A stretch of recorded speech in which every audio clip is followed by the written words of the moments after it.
ট্রান্সকম লিমিটেডের প্রতিষ্ঠাতা লতিফুর রহমানের একমাত্র ছেলে আরশাদ ওয়ালিউর রহমান রিয়াজ, যিনি হত্যাকাণ্ডের শিকার হয়েছেন।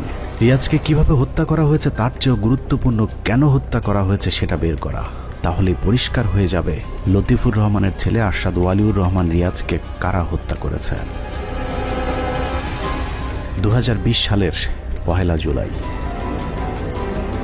ট্রান্সকম গ্রুপের প্রতিষ্ঠাতা লতিফুর রহমান কোভিড-19 আক্রান্ত হয়ে মারা যান।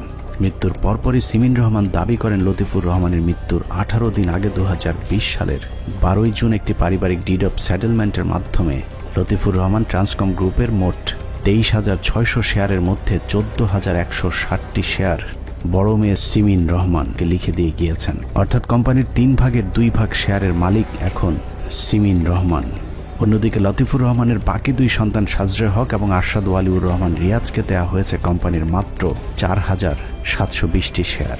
ওই ডিডে উল্লেখ করা হয়েছে লতিফুর রহমান তার শেয়ার কোনো সন্তানকে দান করেননি, বরং নামে মাত্র মূল্যে শেয়ারগুলো তার সন্তানদের কাছে বিক্রি করেছেন।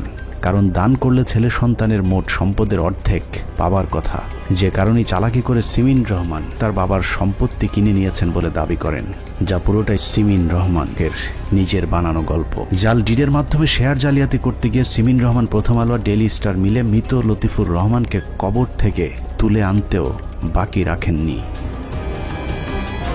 বাংলাদেশ সরকারের আইন অনুসারে যৌথ মালিকানার শেয়ার হস্তান্তর করতে হলে তার আগে বোর্ড মিটিংয়ের মাধ্যমে বোর্ডের অনুমোদনের পর ক্রেতা এবং বিক্রেতাদের উপস্থিত রেখে শেয়ার হস্তান্তর করতে হবে।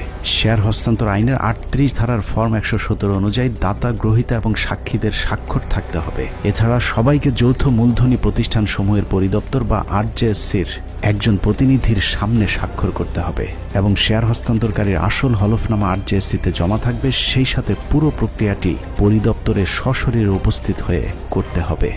অথচ 2020 সালের 13 জুন দিনটি ছিল শনিবার। এখন প্রশ্ন হলো, শনিবারে কি আরজেএসসি খোলা ছিল নাকি বন্ধ?